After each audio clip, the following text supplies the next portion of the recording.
Faku. Yes, we had our August FAQ. Yep. Faku. Yeah. All that. It's been...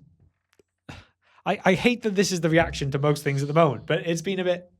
Yeah, there's just... I feel like they just didn't listen to a lot of the players when they were putting this out. They've obviously addressed stuff, but not a lot of the big things that maybe people wanted addressing. I'll be honest, I was one of the people that read through the community, the FAQ article rather, and literally to myself went, is that it? Yeah. Like a few of them are just, it's the obvious stuff like the Dolamroth captains don't stack their +1. Basically saying +1 to wounds don't stack. Yeah, we know that, GW. We didn't used to. Yeah, but now it's like they've FAQ'd it and gone, nope, doesn't stack. Just like Depths of Moria doesn't stack. Just it's basically going, stop stacking. I think there was another thing about Legolas on horse, was there?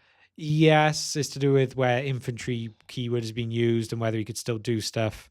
But again, I think everyone was kind of like, yeah, that's just what we've been doing. It's just now being put into words. Saruman's lightning was mentioned. It was. Not in the way that we thought it was going to be. So I'm, having been on the receiving end of this lightning a few times now, competitively in battle reports and whatever else, I think it's very, very overpowered. I think unless you specifically tailor your deployment and early game movement around this lightning and the fear of it, I think it's very, very powerful. Yes. And on the flip side of that, if you do tailor your deployment and your movement around it, it completely messes up your strategy. And you're not playing your A game, you know? So I think it's really, really powerful. And we theorized that maybe they dropped the strength of it by 1 or 2, either strength 5 or strength 4. Nope. They brought it up, and all they said was Saruman cannot use might to adjust the rolls. Yes, which I don't think we thought he could anyway. No. I don't think it crossed our mind when we did the battle report about using might. No. It was just because of what it was. But yeah, again, it's another thing put into words. They also didn't address Gwaihir's Screech, which a lot of people thought they would. Yeah. Although I feel like since the armies book and everything, eagles are less dominant. Yeah. I think people are less bothered by it. There's more counters to them. Yeah, that's not what I was bothered with. The fact that there was no mention of rangers really bugged me. Well, the way I've come up against them, I feel like that's fair. That's in battle companies. and in our most recent release. that was all Aragorn. No, Legolas. I feel like Legolas was the MVP. Legolas and Aragorn MVPs. Yeah.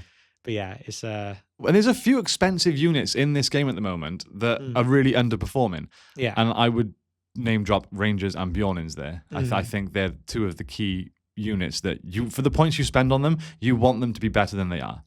Yes. You know, and they always feel very underwhelming. Yeah. They never even make me feel like whelmed. It's always underwhelmed, you know?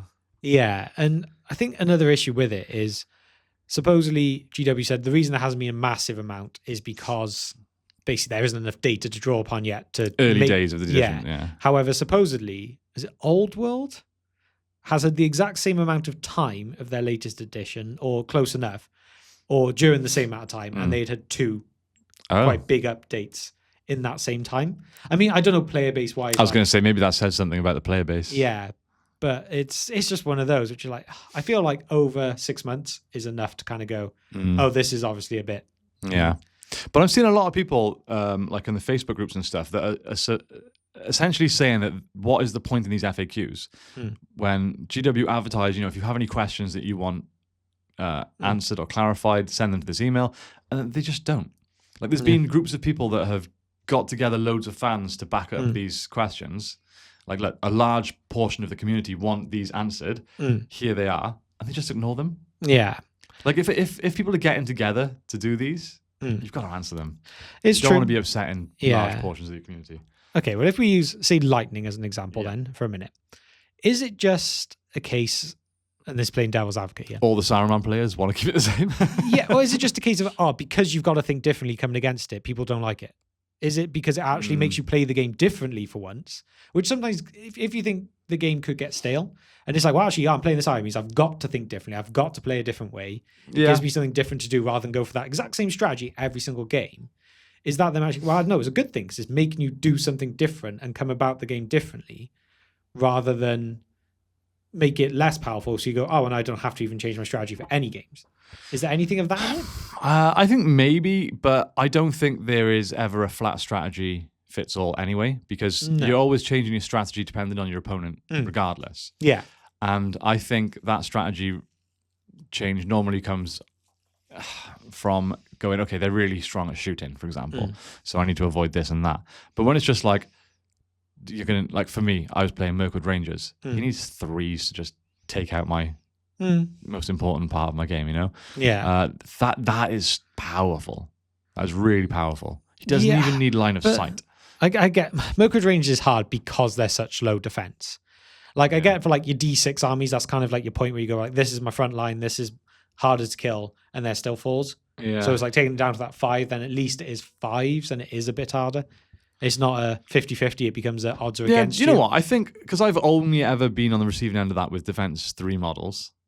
I think when I think... Defense 3 or 4, because you had Rangers. Oh, yeah. But still low defense. Yeah. I think, when you think about it from a point of view where, if it's Minas Tirith, for example, Defense 6. Yeah. I think if that move needed 5s, it's not that good. So maybe reducing the strength is maybe a bit mean. I think by 1. I think just make it so you can't do a D6 on a 4. I think a 5 would be enough, because then you need 5s for a D6, because that is kind of... But that's... I think that might be too bad, because chances are you're not getting more than 2. And you need 5s. It's quite unlikely. I suppose as well, though, if you'd say it is Minas Tirith, Shield Wall, actually D7, things like that. So yeah, it's...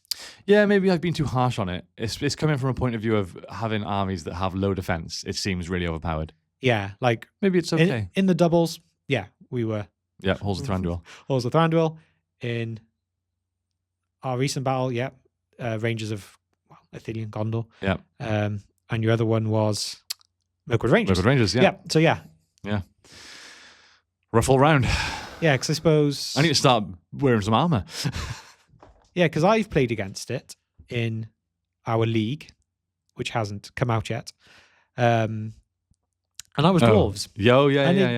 It did something, but it didn't do an awful lot. Yeah. So, yeah. Well, it can never do too much. But anyway, we're lingering on this stupid spell. Was there anything else of much importance in this FAQ? There probably will be now afterwards. Off the top of my head, I can't think of anything particular. To be honest, we should probably get it up and go through question by question. We could. Yeah. Okay. Distract them for a minute while I pretend like we were organised. I was going to show them our cool new top-down angle, but I can't because it's not plugged in. I wonder if anyone's clocked on from the announcement of what the announcement is because of the terrain that's in front of us. No. It's fine. Not everyone watches. Some just listen. That's very true. It's very true. Okay, so we have, to start off with the match play guide, there was one very small one, which was basically to do with on Sites of Power, Strange Aura, the roll for the final result on the table is to be a 5 or 6 rather than a 4 to 6. Okay. That was literally the only thing from the match play. So, well done, GW. You barely did anything wrong there. Yeah. Okay, Armies of the Hobbit then. What have we got? So, okay. So the question was, if Bard or Girion are upgraded to take a Windlands and also have a Warband, how does the Warland deploy in scenarios that use the Maelstrom of Battle special rule? The Warland? Sure, that. Which basically, so basically siege engines with Maelstrom. How is it working? So the siege engine will be deployed first following the normal rules for deploying a siege engine in a scenario using Maelstrom of Battle. The Warband will then be deployed within 6 inches of either Bard or Girion. However, every model in the Warband must be wholly within 6 of the edge of the board. Okay. So basically, the Windlands goes on first, and then everyone else, by the sounds of it. Wasn't it the hero first? No, the siege engine will be deployed first. Okay, sorry. Rules for deployment of a siege engine. Things we haven't used these. No, we literally haven't. Yeah. It's a bit more confusing. Okay, this is the Legolas one. So there were a couple that did appear in more than one of the books, obviously. So in Legolas's Deadly Shot special rule, does the so long as he has the infantry keyword caveat apply only to the not suffering the -1 to hit for moving and shooting part of the rule, or also to the being allowed to make shooting attacks while engaged in combat part of the rule. Okay.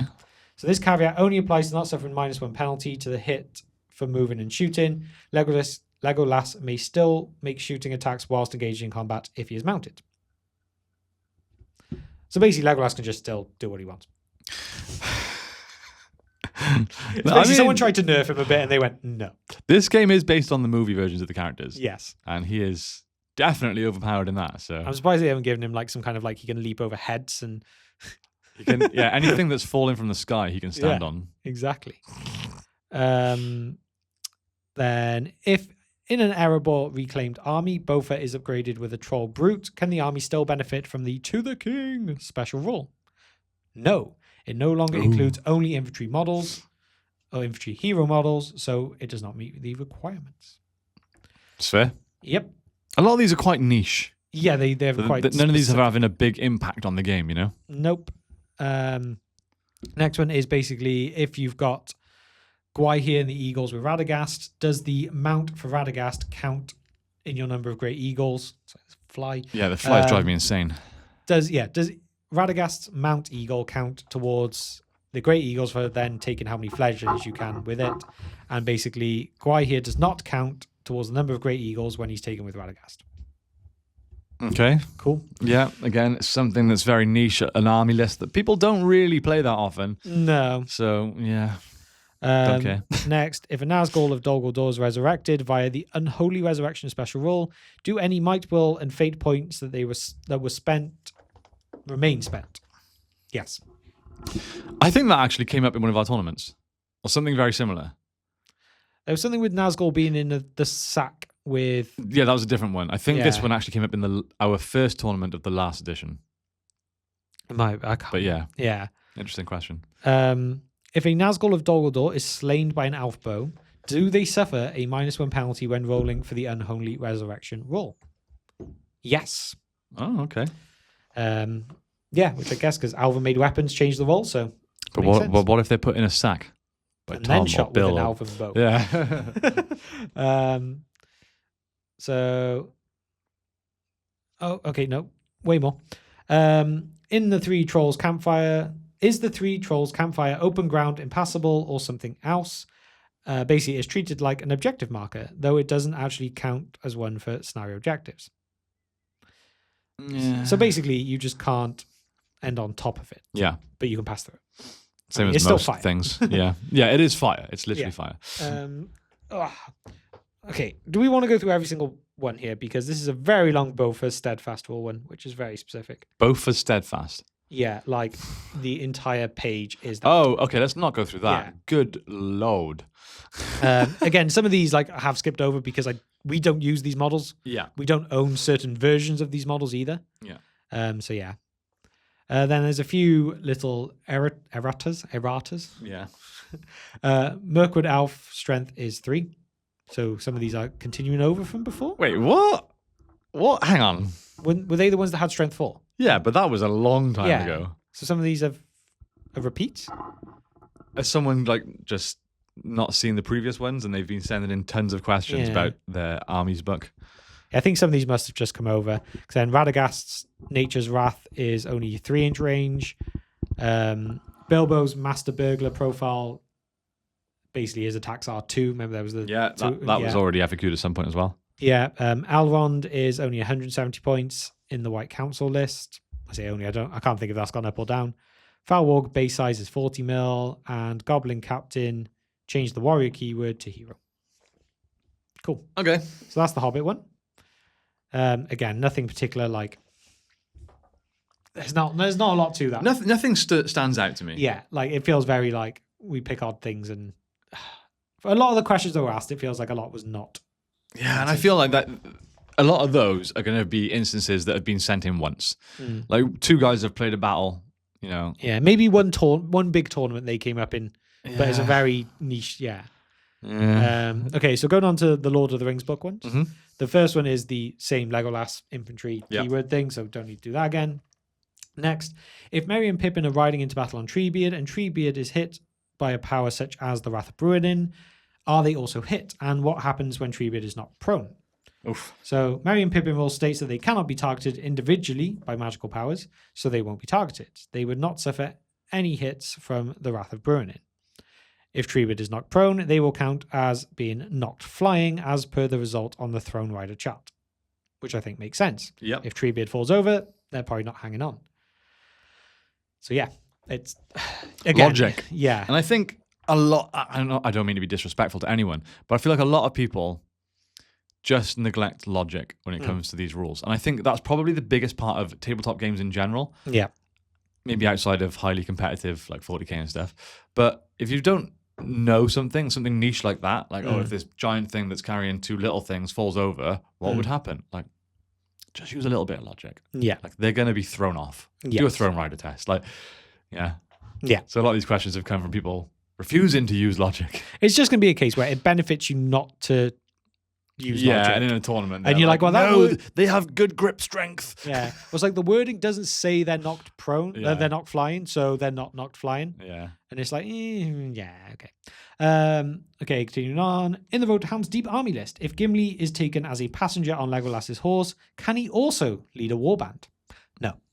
Oh. Logic. In the Road to Helm's Deep army list, can Hammer benefit from the back on your horse's special role, as he cannot normally have a horse? No. Which, again... So someone trying to get round putting him, not having him on a horse. And then getting him a horse. Getting him a horse mid-game. Yeah, but like they've said, it's if they don't have it in the profile, they can't take it, so it's not going to change. Yeah. Which I hate. Yes. That is this edition. I just hate it. Oh yeah, we're going to come to one in a minute. About shields. Oh damn! Yeah. Okay. But we'll get to that when we get to that. So next one was, if Pippin or Merry are taken as passengers in the Defenders of the Pelennor army list, can they declare a free heroic combat while they are passengers? No, as per the passengers' rule, they cannot contribute to a combat in any way. I think that one makes a little more sense because it does say heroes can do it. So yeah. If I take a Rohan King of Men in the Realms of Men army list, can I include Rohirrim traitors in the army? No. Yeah, I feel like I get why they're asking that question. Yeah, but also obviously not. I mean, it's a good army list. I might be thinking of something obvious, but why would you? Especially without Thorn, I don't think there is a reason. I can't think if there's a slightly different army rule or points cost or something, but they might be cheaper because I think they are worse. I can't. I need the If you're that, just paint your normal Rohan warriors red. Yeah. Okay, in a Realms of Men army list, what heroic tier are other hero models included in the army? Any hero model included in the army, with the exception of Kings of Men, will be classed as heroes of fortitude. Yeah, kind of makes sense. Yep. Does the Crown of Morgul prevent a model benefiting from the standfast of a friendly hero? No. Huh? What was the Crown? Oh, the Crown of Morgul's changed this edition, hasn't it? Yeah. Okay, yeah. So it doesn't prevent other friendly heroes benefiting from standfast. Because you automatically fail courage tests or something like that? Yeah. If Shelob is included as part of the Cirith Ungol army list and eats one friendly model, does she gain bonuses for both She is Always Hungry and Swift Hunter? Yes. We haven't used Shelob yet, so I can't think off the top of my head what those roles exactly are. No, but just the wording of that made me chuckle. Yeah. If she eats a model. Friendly model. Friendly model. Friendly model. Much better. When a Mordor/Isengard Wargrider dismounts, what war gear does it get to keep? So the war gear a Mordor/Isengard Wargrider is allowed to keep will depend on the war gear they had whilst mounted, as described below. So if they have throwing spears, they have a spear. If they had a shield, they have a shield. If they had a bow, they had a bow. But if they had a shield and throwing spears, they only have a shield. I don't get why that cannot be an option. No, what? You have a shield, you have a throwing spear. Okay, fine. The foot one doesn't, so you're not allowed it. But why could you not go, oh, which one do I want to drop? Oh, no, I've got to drop. No. You have two weapons, or a weapon and a shield, yeah, and two hands, neither of which require two hands. Like, there's Rohan models that have shield and throwing spear. Just glue it on them, man. Come on. Yeah. So, nope. Gone are the days of shields on the back. Yep. Not allowed. Next, how does the Mordor Uruk-hai Cleaving Blow special rule work in cases where you need to roll a 6+ followed by a further dice? It will trigger if either of the dice rolled are a natural 6. Okay. Is that an extra wound, or you get a... What is it? So, Cleaving Blow special rule. Basically, if the to wound roll is like you need a 6 followed by a 4, Yeah. if either of those rolls are a natural 6, you benefit from it. Not. I can't think what Cleaving Blow is. Mighty Blow is 2 wounds, so it's not that. Can't remember. Don't think we've ever come We up have against Mordor that. Uruk-hai unpainted to use at some point. Again, Yeah. also with Shelob. Yeah. So a few of these may be relevant in the future. Okay, next. If a hero within 6 inches of Grima Wormtongue declares a free heroic action, does his special rule increase the cost of that heroic action? No. In the case of a free heroic action, no might are expended to declare the action, so Grima's ability does not increase the cost. That is actually quite an interesting one. Yeah. Because I don't think it's come up in the situations we've come up with Grima, but yeah, it makes sense. If it's like +1 to use it, then 0 becomes 1. Yeah. But if it says free, then it's just free. It increases the cost if it costs to use it. Yeah, So, I get that. Yeah, I think that makes sense. And what happens with Grima Wormtongue? A traitor within special rule if he is taken in an army that does not include Saruman. So if Grima is taken in an army that does not include Saruman, then he must be deployed as part of the enemy army and will begin the game already revealed and is treated as a normal enemy model, just as if Saruman has been slain. Okay. So basically that makes him like, why are you taking him? True. I mean, Very true. no, I say that, but then it does really throw you off if you suddenly got an enemy model there. It does kind of make you go, I can't ignore him. Yeah. But then you might, It's something to think about, I guess. By the way, I was a bit quiet then because I was looking for Cleaving Blow. It is specific to Mordor Uruk-hai, and it is the same as Mighty Blow on a natural 6. Okay, right, yeah. Okay. A natural 6 is 2 wounds rather than 1. Okay. It's a pretty cool rule.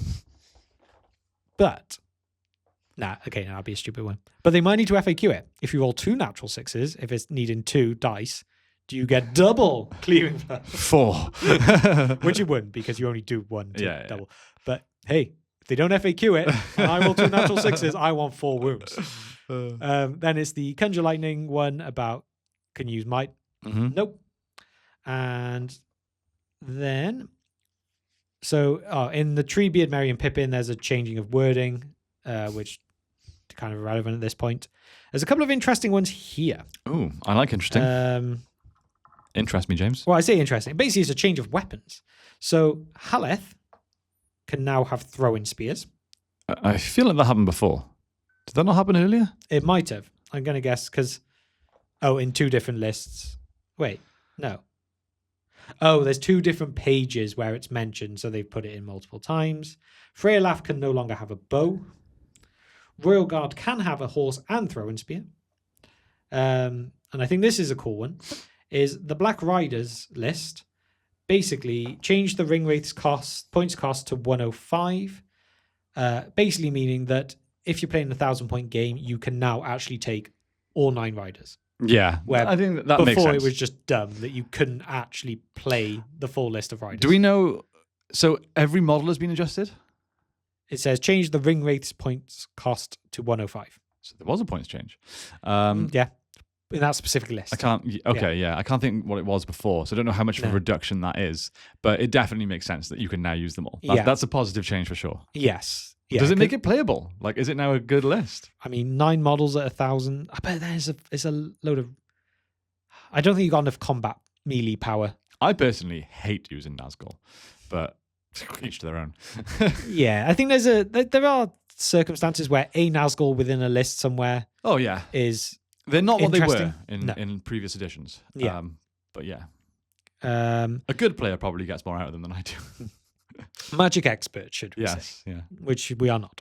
No. Then Kira Thungol basically confirming Orc warriors can only go in a Orc hero warband, Uruk-hai warriors only in an Uruk-hai hero warband, and Uruk-hai drummers can go in the Muster of Isengard list.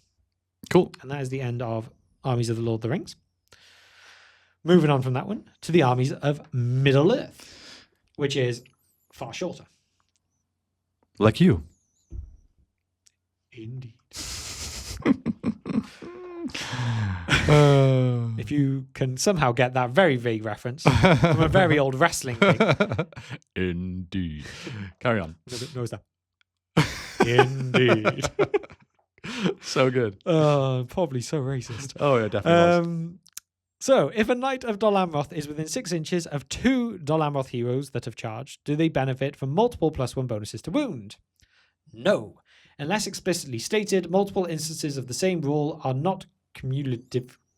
Cumulative. Cumulative. Something in English. They do not stack, is basically the way we're going to say that. In the above example, you'd only gain +1 bonus to wounds. Another example is the drums in the deep special rule. A Moria Goblin model cannot benefit from multiple instances of it, no matter how many Goblin drums you have. Do you think people listen to our podcast and watch our battle reports and think, those guys are dumb? Yes. Because we cannot speak in the English. I just want to confirm right now, we are... we're not as dumb as we seem, basically. We're well-educated individuals that run businesses that do average. Right. Oh dear. I just don't want any, rumors going around that we're stupid. Rumors. Any more rumors? Moving on. So, when does the Charge of Gondor special rule take effect? Once a Gondor cavalry model is charged, they gain the benefit of this rule for the rest of the turn. So, for rules such as Aena's Master Duelist, he will be fight 7 before he can potentially increase it at the start of the combat. Okay. So his is he matches? Yes. Okay, that makes sense. So so I guess the Charge of Gondor special rule comes in after anything like that has happened. Right. Okay. Now. Here is one that really interests me, because it might be a hint of future things. So in the Fords of Eisen list, Theodred, Prince of Rohan, can now have a shield. Which the current model cannot. No. There is no Theodred shield model. That is correct. So we are going to get a new Theodred. On Sunday.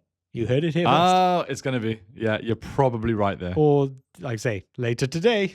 Who knows? It could be, some point this week, a new Theodred. Yeah. Yeah. Which, again, awesome, we're getting stuff, but what? Why? Yeah. Why Theodred? So niche, man. Like, it's like, everything they do is just targeted at such a small part of the community. Yeah. How many people are playing Theodred lists? There was a point last edition when yes, it was quite became popular. Very meta for a time. But just Rohan now are just not. No, they're not what they used to be. Nope. Since the Westfold fell. Yeah.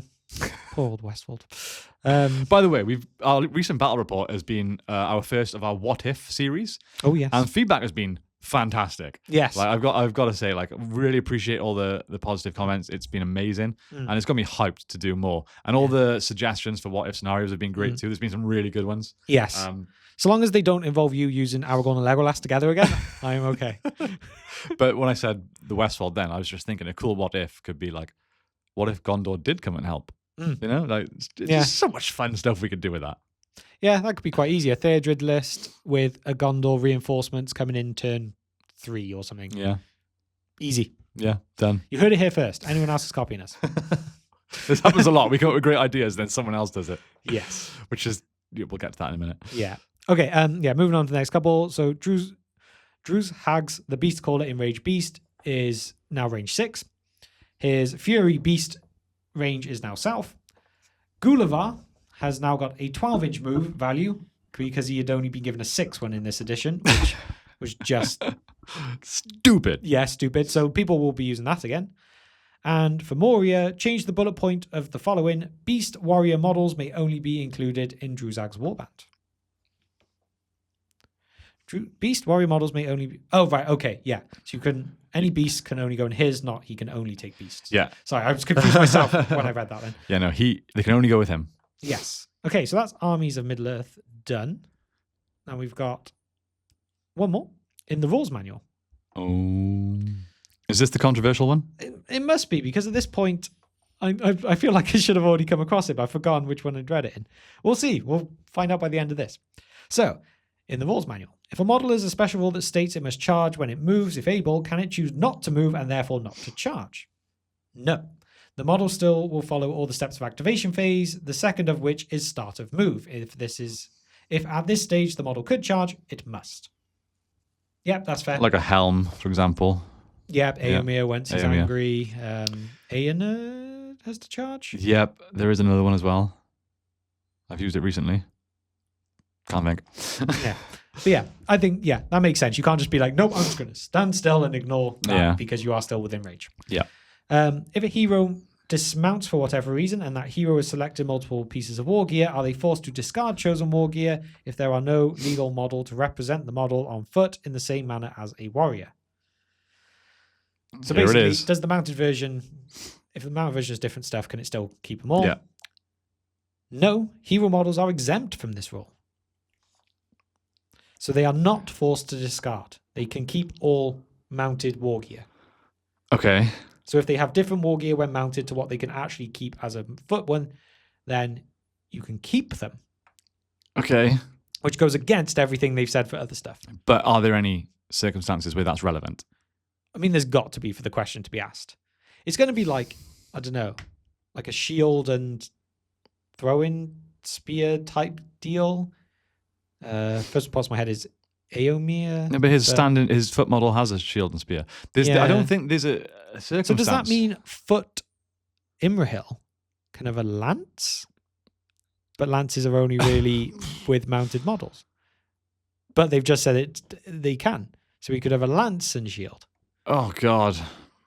I feel like that's what that's saying. I think so, yeah. But again, logic states.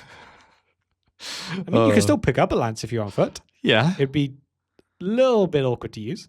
Yeah. I don't know how I feel about this. Is that it? No, sorry, no, just think, because it just annoys me that they're not letting that for anything. Like they put specific warg, nope, you must drop your shield or your spear. But then they go, oh no, heroes. Yeah, even if there's nothing, then yeah, you can have it. It's fine. Yeah, it is dumb. It's like, okay, I get heroes need to be special, but they are special. They have might, will, and fate. Yeah, that's not the thing to make them special. Yeah.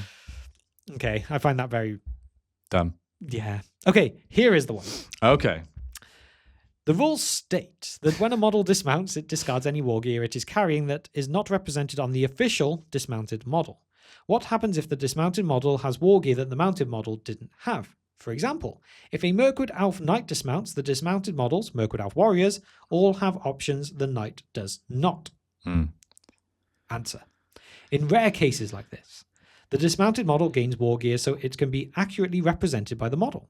In cases where multiple options are available, you must choose the option that sees the fewest pieces of war gear gained and choose the war gear that is the cheapest in points cost.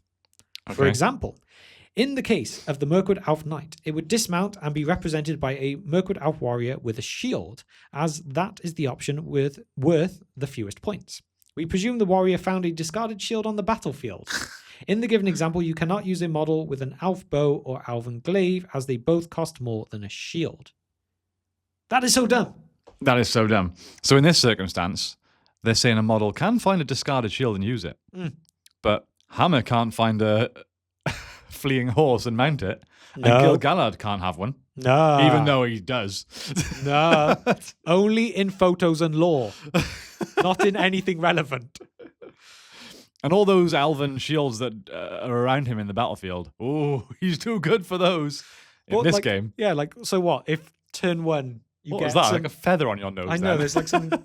turn one, a random pot shot takes out the warrior's horse. He's just surrounded by his own people. And they go, oh, don't worry, we bought spares. There it is. It's just... Yeah, it's dumb. Yeah, it's the Gil-galad one that just kills me with that. Yeah. But yeah, so you just got to take the cheapest option. They can't. So basically what that's saying is they can't find anything good on the battlefield. They just find the invaluable stuff. Yeah. It's really dumb. Yeah, really I think even if they had just put that out and not justified it with, we assume that he finds it on the battlefield, it would have been less annoying. Yeah, if they just went, it's just got to be the cheapest option. Yeah, but that justification makes it frustrating. Yeah. just got to have some random elf in the background carrying spare weapons and Yeah. stuff just in case. Like, no, this is for you in case you fall off. Like GW, like thanks for trying to give a reason for it, but yeah, It's made it worse. yeah. Just, yeah. Oh, God. Is that it? No, there is more. Oh. If a model fighting a monster is being supported by a model with a pike, who is then themselves being supported by another model with a pike, and the monster slays the model it is in combat with, does the monster get to make its free strike on each of the pikes that we're supporting? Yes. Okay. Which, yeah, I guess is that was worth clarifying because there is the whole thing they can now attack supporting models, so pikes are slightly different to that. Yep. Next, the rules for supporting say that the model contributes a single dice to the duel roll that uses the supporting model's own fight value. Is this used to determine the highest fight value in the combat? Yes. If the supporting model has the highest fight value of the models contributing dice to the duel roll, then that model's side will win the combat. I didn't even think of that as a question, to be honest. I guess you say you use the highest fight value in the fight, but if they're supporting, they don't really count as being in the combat in certain situations. You have they do. odd hero that has a spear, which is annoying because it reduces its attacks. But I guess that was worth clarifying. Yeah. Yep, fair. If a model with the fearful special rule wishes to charge a model with the terror special rule, how many courage tests does it need to take? 2. One for each of the special rules that require a courage test. Oh, I would not have actually. I would have said 1. Interesting. So you got to take courage test to be like, okay, no, I'm brave enough to do this charge. Brave enough to. Then you got another when you actually look up and see what you're charging. I don't double think about this. Yeah. Okay. Cool. If a cavalry model with the monstrous charge special rule charges into combat, do they gain +1 attack or +2? This has been a big one. Yeah.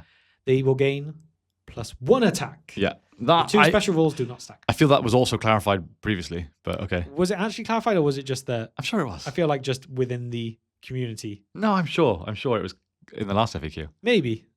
I'm losing track now. I feel like so many of these things were kind of just like generally everyone's gone, this is just how it plays, and everyone's agreed it. I forget what's official and what's not these days. If a cavalry model has the spectral walk special rule, do they gain the charge bonuses when charging into difficult terrain? Yes.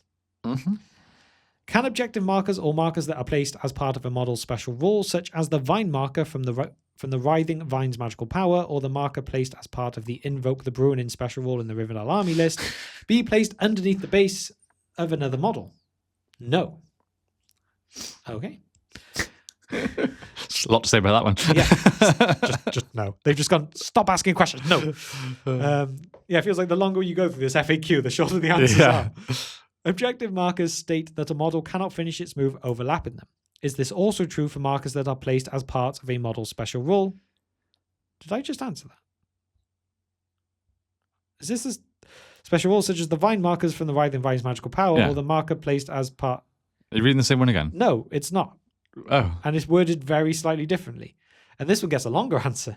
No, models may move over these markers and end overlapping them unless otherwise stated.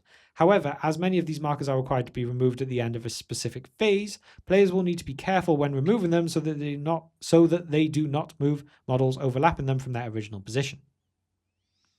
Fair enough.